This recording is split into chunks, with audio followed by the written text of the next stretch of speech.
Hello বন্ধুরা, welcome to বাবিস kitchen. চলুন আজকে সকালবেলা চটজলদি একটা জলখাবার বানিয়ে ফেলি।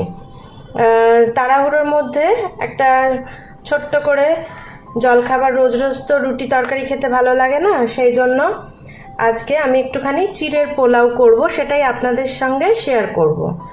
চিড়ের পোলাওয়ের জন্য মোটা চিড়ে, পাতলা চিড়ে না, মোটা চিড়ে নিলেই এটা খুব ভালো হবে। এটা হালকা করে জল দিয়ে ধুয়ে রেখেছি, একটু ঝরঝরে মতো হবে, খুব বেশি ধোয়ার দরকার নেই, এক দুবার ধুলেই হবে এই মোটা চিড়েটা। তার সাথে লাগছে আমি একটুখানি পেঁয়াজ কুচো, লঙ্কা কুচো দেব।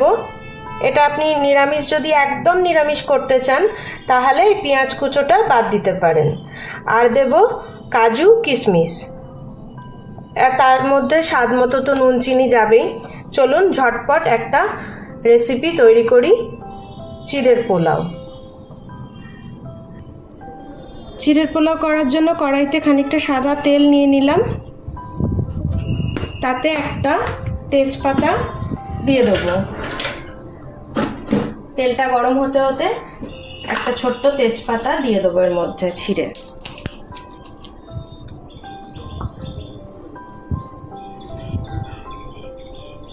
এবার এর মধ্যে কুচনো পেঁয়াজটা আর লঙ্কাটাও দিয়ে দেবো। আমাদের তো সব সময় অত সময় থাকে না, একটু চটজলদি রান্নার প্রয়োজন হয়, আর একটু খেতেও যাতে ভালো লাগে, সেই কারণে এই চটজলদি একটা রেসিপি আপনাদের সাথে শেয়ার করছি।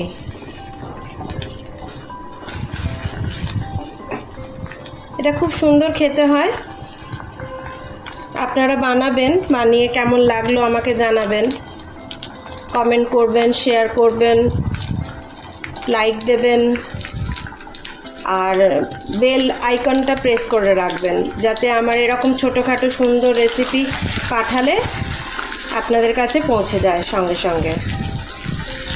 পেঁয়াজটা খুব কড়া করে ভাজবো না, হালকা হালকাই একটু ভাজবো, খুব বেশি এটা কড়া করব না। আর যদি একদম নিরামিষ করতে চান তাহলে পেঁয়াজটা ছেড়ে দেবেন, পেঁয়াজটা দেওয়ার দরকার নেই, কিন্তু পেঁয়াজটা দিলে স্বাদটা খুব ভালো হয়। আপনারা পেঁয়াজ দিয়েও করতে পারেন, পেঁয়াজ ছাড়াও করতে পারেন।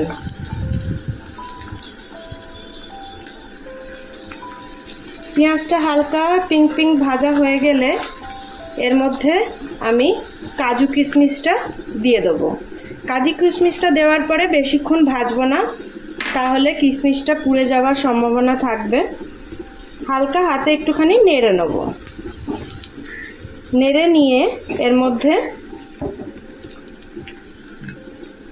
ভেজানো ঝরঝরে চিড়েটা দিয়ে দেবো। আর চিড়েটা দেওয়ার সময় ফ্লেমটা একটুখানি লো ফ্লেমে রাখতে হবে। চিড়েটা দিয়ে দিলাম।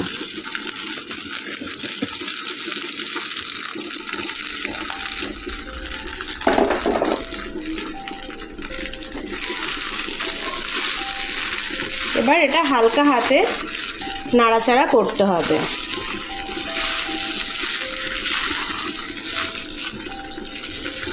এবার এর মধ্যে স্বাদ মতো নুন আর চিনি দিতে হবে।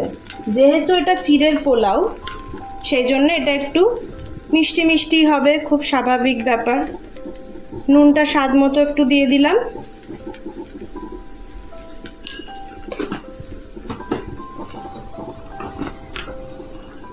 আর এবার চিনিটা একটু দিতে হবে।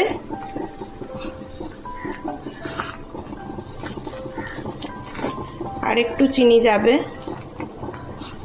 যেহেতু চিড়ের পোলাও সেই জন্য এটা একটু মিষ্টি মিষ্টি হবে।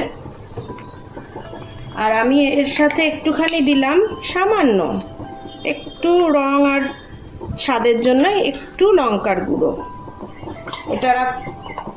এটা আপনারা চাইলে দিতেও পারেন, নাও দিতে পারেন, কোনো ব্যাপার না।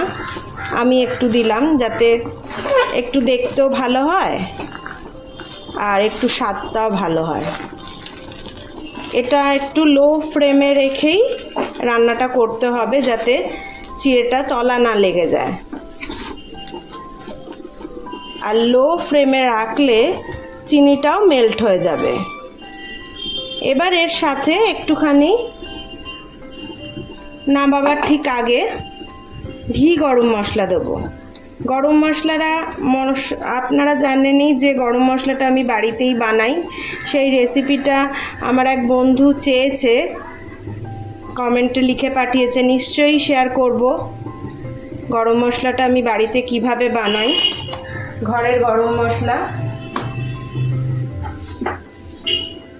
অবশ্যই সেটা শেয়ার করব একদিন। আর একটু ঘি দিয়ে দিলাম।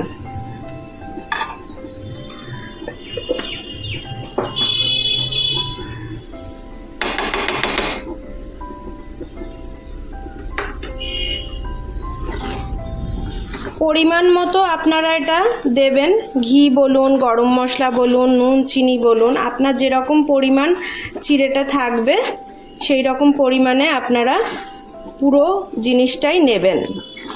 কিন্তু এই প্রসেসে করলে একদম খুব তাড়াতাড়ি আর খুব সুন্দর একটা জলখাবার তৈরি হয়ে যাবে।